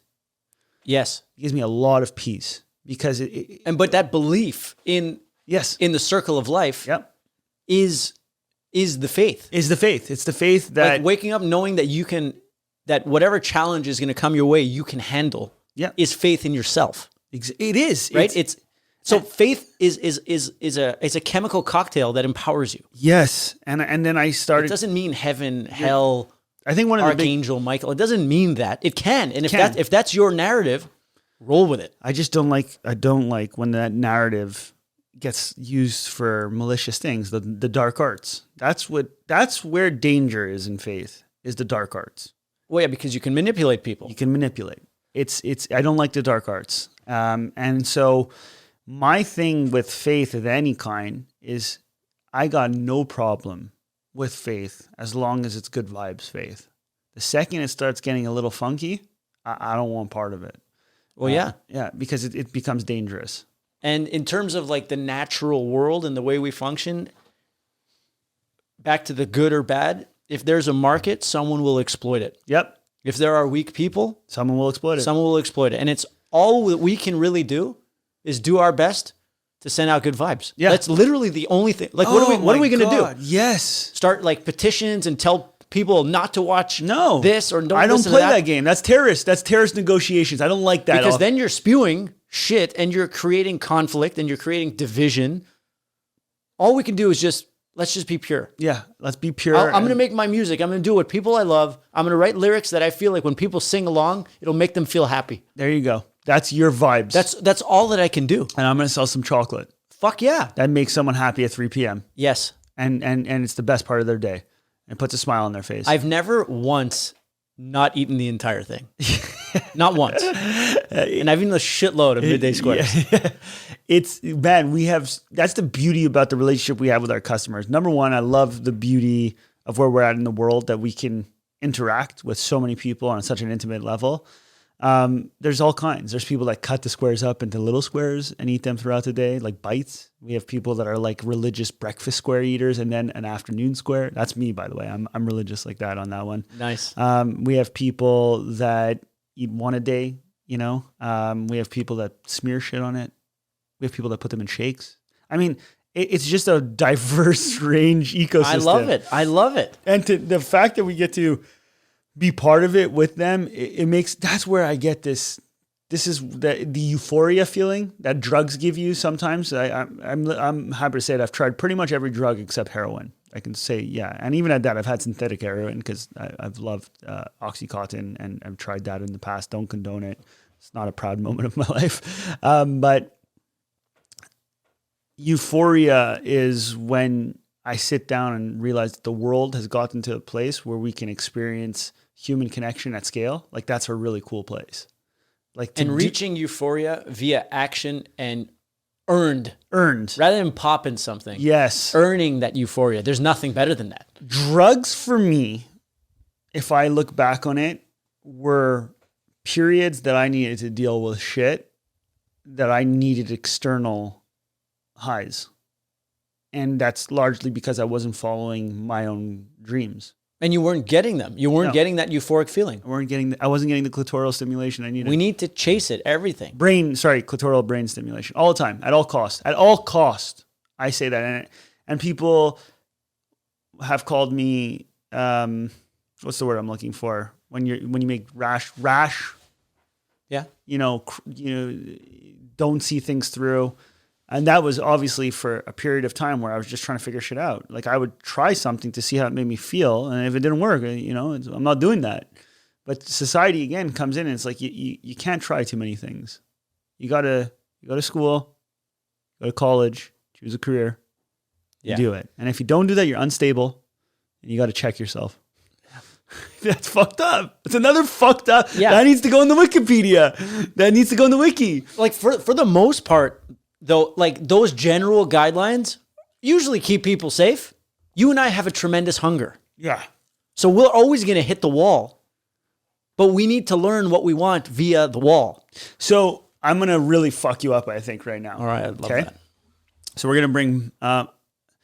I've always found a lot of safety and hope in math. Something about it always made me feel really good. If I could distill it into something that makes sense mathematically in my brain, it always gave me comfort. I don't know why.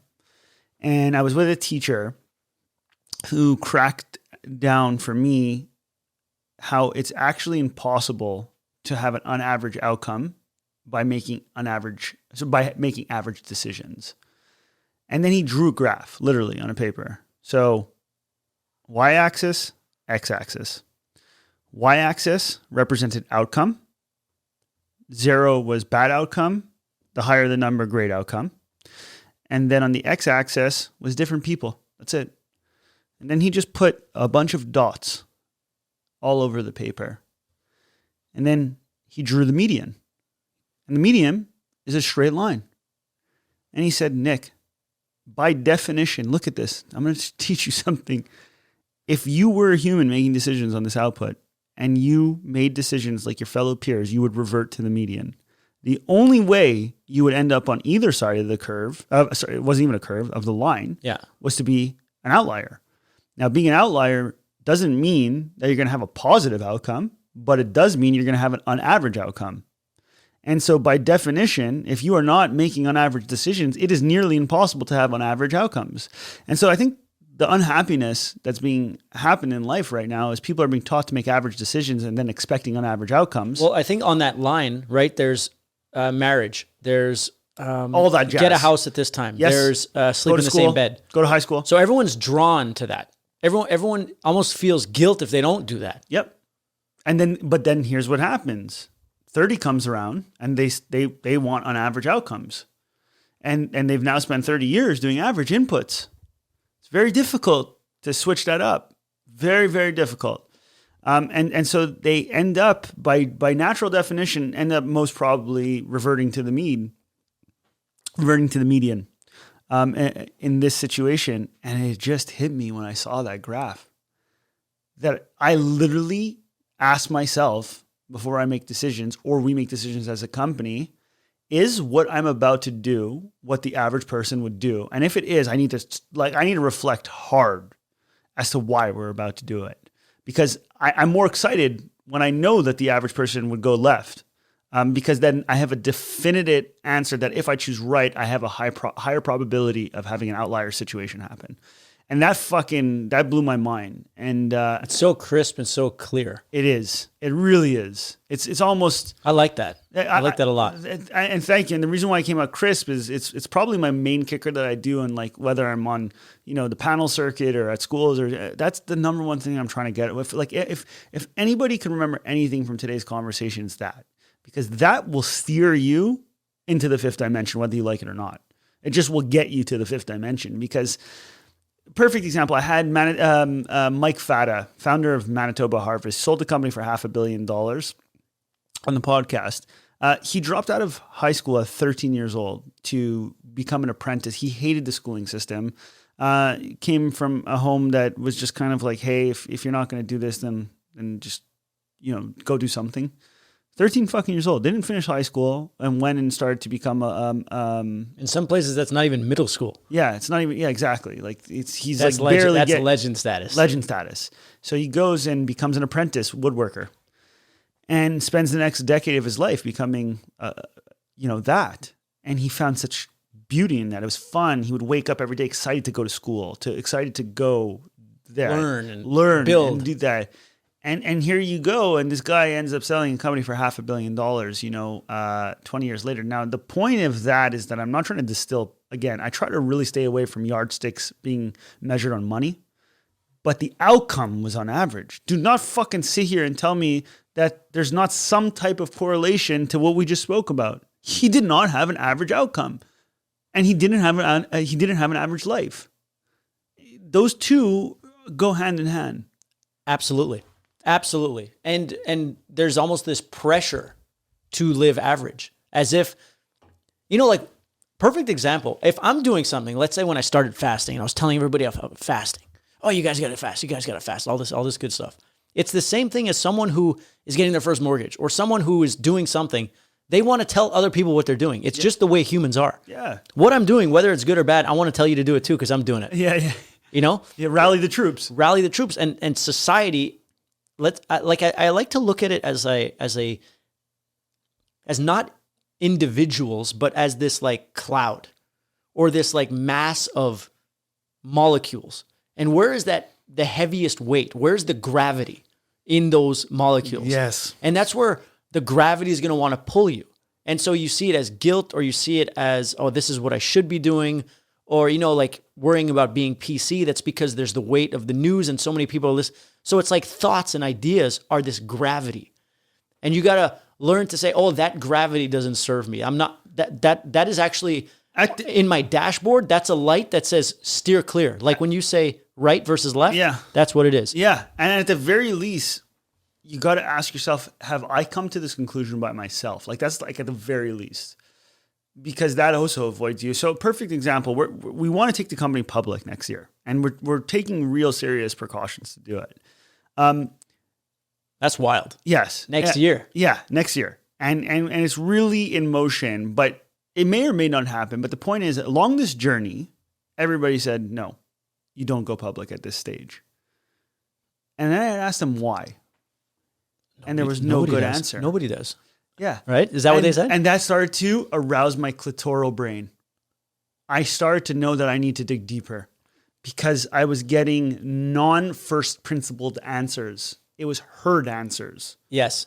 Not one. And I'm sure you had asked a lot of people. And we're talking top tier. We're talking I'm not talking off the street. We're talking people that have taken either companies public or not or whatever, but are in the investment banking world or this or that. And there's no good answer. And then you start digging deeper and then you start reasoning up for your own first principles and the answer starts to become pretty clear. And so I asked myself, why isn't this happening? And there is no good answer. That's the cool, and that's the cool part about first principles is you it's almost like treasure hunting. You get to scoop your own fucking dirt and see if there's fucking treasure under there. Yeah, not ask a bunch of people and say, oh, well, no one ever goes there. Not we looked and we didn't find anything. Yeah. Oh, but no one's been there. Yeah. Doesn't that mean go? Exactly. If I would have gone on my trek of speaking to people and the answer was, hey, I went there and I dug and there was nothing there, I maybe still probably would have had a little tickle that would say, check. I need to go see with my own eyes, but I would have listened a lot deeper than nobody goes there. That's the difference between the two answers. Is because the nobody was the absolute in the opposite direction that you needed. Yes, exactly. And it was the absolute in the opposite direction. And embarking on that journey, because no one knows any outcomes of anything. No. A plan, really the way I'm seeing it, a plan is just you selling yourself on why you should go. Yes. And it means you're going, and what you're going to discover on that path, impossible to know. But it's usually awesome. Yeah. Because learning experience is awesome. It's forward momentum. It's fun. You're learning. There's new challenge. You meet someone that you, rather than saying, oh no, I'm going to stay here in my box and I'm going to keep doing my thing and I'm going to get it to here because I assume that I need this. I'm going to keep listening to Ralph that's telling me don't do it. Yeah, so I'm going to keep doing this stuff because I'm going to do this because my assumptions are this. Not I went out in the ecosystem and asked questions and this is what they want. Yeah. No, this is what I think they want. Yeah. So this is what I'm going to keep doing for 5 years. No, man. No. You just got to go. Start asking questions. You got to go. And reason up. You would be so surprised. Okay, another mind fuck. Every single human has one competitive advantage, which is they are completely unique in how they got to this moment in time. Like right now, you and I, completely unique, like fingerprints. Absolutely. And so if you actually use your first principles, you may discover something that I didn't discover or vice versa. Because you are actually a DNA strand that has experienced something that no other person on the planet has experienced. A combination. So many combinations that are impossible to replicate. Based on how we perceive things, genetics, everything. Experiences, all those things, are unique in themselves. You are doing yourself a disservice if you don't use first principles. You're taking your biggest asset and saying, fuck you, I'm not using you. Yeah. Fuck that. I'm not thinking for myself. Like my brother says, always. Do what you can with what you got. Yes, exactly. Because those are all unique. Like let's say I'm trying to make music. Why would I approach the, getting signed or doing whatever I'm doing the same way that another artist with different circumstances is hitting it? Why the fuck would I do that? Correct. Why don't I use all my capacities to do what I can to achieve what I want to achieve? Yep. And whatever that means, we're all unique. There's no cookie cutter thing. You don't read someone's life story to repeat what they did. It's why we skipped the seed stage investment, because we were in our own unique form. We didn't need to do it. And so if we didn't reason from first principles, maybe we would have done a seed and diluted earlier in the game. Yeah, so you can appease what you thought you should do. Yeah. But everyone has a unique set of circumstances, and they should use what they have. That is their superpower. Yeah, you can reference what the median is. You can reference it. No problem. But it's not gospel. No. And it's not. It's, No, sir. Yeah, no, sir. It's actually, I literally look at you and I feel bad if you haven't yet learned to reason from first principles. And I hope if you listen to the show, then that's the kick in the ass you need. Yeah. So explain first principles to someone who is not understanding it. Okay. Because like Elon Musk always says that he attacks problems from a first principle standpoint. That's why he's literally digging tunnels. That's why he doesn't look to fix the problem. He zooms out. So I'll use his example because it's the easy. He did the job already, right? I'll use his example and reference it. Is batteries were at $1,000. Let's like really make this simple. Batteries were selling for $1,000. When he ran the numbers on the materials, the physical, right? The absolute truth that if I look at this mug, there's ceramic, there's coffee inside, and there's water. I could distill research to come up with an absolute truth to what this costs because there's markets for it. We know how much ceramic costs if we make a few calls. We know how much the paint costed. We know this. We know how much water is roughly valued and what the commodity of coffee trades at. If I put up that math and I calculate that this is worth $1, but everybody's selling $1,000 of this, there's a problem. It may be an engineering problem, but the gap ain't making sense. And so when he was there, listening to everybody saying that electric batteries are too expensive and they will never become the norm because of that, that was the don't go to that part of the forest. Nobody goes there. Don't dig there. Don't dig there. And him at his house was scratching his head saying, I'm running the math here. And when I add up all the raw materials, I'm looking at, like 1/100th of the price that these things are selling for one now. Why? That was the big question. Why? It's a fax machine racket. Yeah. It's because the engineering was wrong. Nobody was looking at it the proper way. Yes, the truths were there, but if we hit economies of scale this way, it actually is this way. Why the mining is just not operationally efficient yet. So by reasoning from first principles, he started to get his answers as to why the price was the price, and then reason backwards that, okay, this is solvable. I know how it ended up at 1,000. So if we do X, Y, and Z, in theory, we're going to drop it to this cost. That's first principles. Didn't matter what anybody said. The facts are the fucking facts. The raw materials are this cost. You cannot dispute that. So now it's just about how we put together those raw materials and how that operation works. So do the digging. Ask yourself, is this serving me? Is what I'm doing that I'm worrying about? Like a smaller example. Is what I'm doing that I'm not enjoying, that I think I have to do. Do I have to do it? Do I need to do it? Why do I think I have to do it? The why is the biggest, Mish. The why is the biggest. Like when we were building our manufacturing plant, we're talking the top engineers in the world told us like, no. They told us the no's. So we wanted to make chocolate in a certain way, which is part of our trade secret. But I could say that the way that we made chocolate was just not the way you make chocolate. And I don't know why that was the case. But when I was at my house... Did you go to chocolate school and learn how they do it in Switzerland? No, But that's the beauty. Yeah, that is the beauty. We reasoned up from first principles. And so our first principles led us to say, well, no, guys, we made chocolate. This is fucking... You cannot dispute that. What's fucking in front of me is chocolate. So what you're telling me... It's crispy. It breaks so nice. What you're telling me is that your machinery can't make this chocolate. That's what you're telling me. Not that we can't make chocolate this way. That the machines you designed could not make chocolate like this. But the problem is if you're not questioning that, you go to that person who's 100 years. They're 100 years. 3 generations of chocolate makers of machines. They know what they're talking about. And you get scared to trust your instinct. And then you end up in medium range. Now we're doing everything that everybody else in the market's doing. Yeah, amazing. Yeah, great.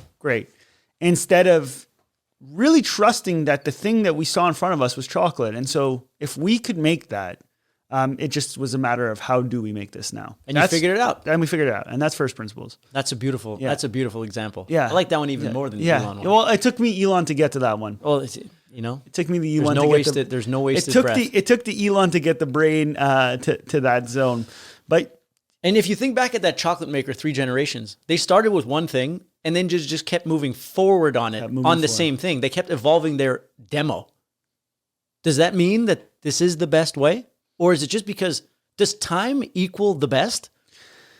ooh, that's a tough one, man. That should go on the wiki page. Does time equal? Yeah, that should go on the wiki page. We've been definitely conditioned to think that time equals best. Yeah, like that's what I fought in my business. That's why people That's why I sold my business. are proud of established 100 years ago. Like there's that proudness that people like putting on that. Like why is that a thing?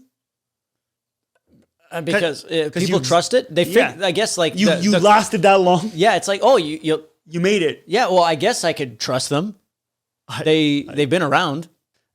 I'm getting the eyes and ears, or the little birdie saying, oh, like if you get this person on, you could get like this many views and like this many thing and this many, and it's like, yeah. And here's my question for you: my hesitation to go and or be apprehensive about, wanting to like blow this up and treat this podcast like a startup and want to like blow it up and like bring in these people and like, or pay this guy. And it feels unnatural. Is that fear of new and growth? Or is it like, I don't know. I just want to have fun and be really casual about it. Yeah. I don't think it's fear. I will say though, it does help grow the show. That's for sure. So every time we have a big entrepreneur on our show, it helps us grow the following. But our audience loves the roundtable more than they love the entrepreneurs, which is interesting. That's what I'm getting at. The consistency week on, like your compound interest of you just being a drip in your audience's face. They become friends with you. You become a sitcom to them. It's something that they can rely on, that they're back and they want, and that's really going to build the growth. That's what it is. The way I see those marketing tactics is, yes, you're going to get views, but how much is the conversion to that? Is it worth the unnatural? It's only worth authentic conversations. So if you find someone with a big following that is going to come have a conversation like we just had tonight, for real, it's worth it. Totally. If it's someone that's not going to come here and have a real conversation, it's not worth it. I'm not interested at all. So there's always that delicate thing because it's a new thing. And yes, sure, I want to get great people on, but I don't want to force anything and get some random person and just talk about nothing or whatever. Like, I don't know. Yeah, no, I think, for our show, consistency has been the key. How long have you been doing it? We're at episode 24. How many episodes do you do? Like, we do an episode every 10 days. Okay. Every 10 days. And the audience just keeps growing. And I have a feeling it's gonna reach a tipping point soon, but it's consistency has been key, but more so really putting time into adding value to our listeners. Like we really put energy into that. So I'm going to propose something now and spin this around. And this wasn't my angle, but maybe the fifth dimension led me here. What if part 2's on yours? Okay, done. Let's do it. Part 2's on your podcast. Fucking Let's do right. it. Okay, I got to see with the crew if they're okay with us going and having these road conversations on that platform. Oh yes, of course. Yes. No, but I can tune my dial. But I wouldn't want to. All right. I really wouldn't want to. I'm going to promote this for that audience 100% because I'd rather that audience hear us in an authentic form. Yeah. Where it's your show and this is the show and they know that if they want this level of conversation, this is where they come to. This is not the Midday Square Show. The Midday Square Show is the roundup. We talk about either taking stuff from A to Z in entrepreneurship and or our trials and tribulations of growing Midday Squares. This is a format for me to come and go to the gym. This was like going to church. This was like soul cleansing to have these conversations. And you should we go deep and we see what's going on. I'm talking real, man. And I do it on our show too, but I never get this. I can't. Like, well, it's a different thing. There's more people involved. I guess there's a kind of... But just the show doesn't allow... It's not even like I'm limiting myself. Well, no, because we're talking about other shit. Yeah, you have targets that you have to talk about. We have 36 minutes to get the show done. Yeah. Oh, it's 36 minutes. 36 minutes is our format. Okay, why 36? It's anywhere from 33 to Okay. it's just what we started doing our episodes, and we just tested different times, and we saw like the sweet spot was the 30-minute range for our audience. They Perfect. loved it. Our engagement stayed deep the whole time. And we didn't, to be honest, it was harder to produce longer shows also. Yeah. At the frequency that we were doing them, because everybody forgets, like, yeah, we're doing media, but we got to run a business and actually grow it. Yeah, And absolutely. so you can't just devote all that time. So, man, don't ever change this show as we're coming to the end of part 1 of you and I. Yeah, no. Don't ever change this show. Don't ever change the format. The consistency's Well, here. if anything, the format could evolve. Yes, but protect. Oh yeah, but I have no ability to fuck with the girth of it. Come Yeah, on. No. Protect. Because it's free. To protect the freedom. Yeah. And make sure that the people that are coming on here really fucking are ready to give it the truth. I can only have 5D people on. Yeah. That's it. Yeah. That's the way she rolls. Yeah. So, Nick Saltarelli of Midday Squares. It's been an absolute fucking slice having you on. It was cleansing. I told you, for the soul, it was fucking cleansing. It was a beautiful thing. Where can people find Midday Squares? Just number one, at Midday Squares on Instagram. I think that's the funnest place to watch us do our thing. It's really, it's the most raw format. It's so raw. It's so raw. You guys are so honest. You can't get more fucking raw than that. At Midday Squares, we also got the Midday Squares Uncensored podcast. That's on all the platforms, Spotify, Apple. And then just, if you want to, hit us up, just hit us up. We try to literally answer everybody on Instagram. I don't think we've ever not answered someone. And so if you have any wacky, crazy ideas or want to collab or do anything cool, just add middaysquares.com. I'm super pumped for this show to roll out, because I love doing an after download. Do you like doing that? I love listening to our show after, it's because I reabsorb everything. Yeah. And I get to actually experience what the listener listened to. Yeah, you get to the third party vibes of your own show. Of your own show. It's great. And so, Nick Saltarelli, thank you so much for having part 2. For coming on. We're doing a part 2. We have to do a part 2. There's Maybe no doubt. Well, look, there's no parts. There's a recurring. Yes, there's recurring. Might be a quarterly gig. Yeah, yeah. Fuck might it. see you per quarter. We just. All right, so we had to cut it a little short today, ladies and gentlemen, but that's okay. We're still at 153 here. I think we did great. We did fantastic, and I'm going to play a little outro music, and then that's about it. So, fellow time travelers, members of the Galactic Federation, thank you for being here. Thank you for sharing the vibes, fifth dimension. We've always spoken about it, but it was really real. Now you know. I mean, I'm talking real. When fucking I say right. fifth Oh, dimension. I know you don't just spit nonsense.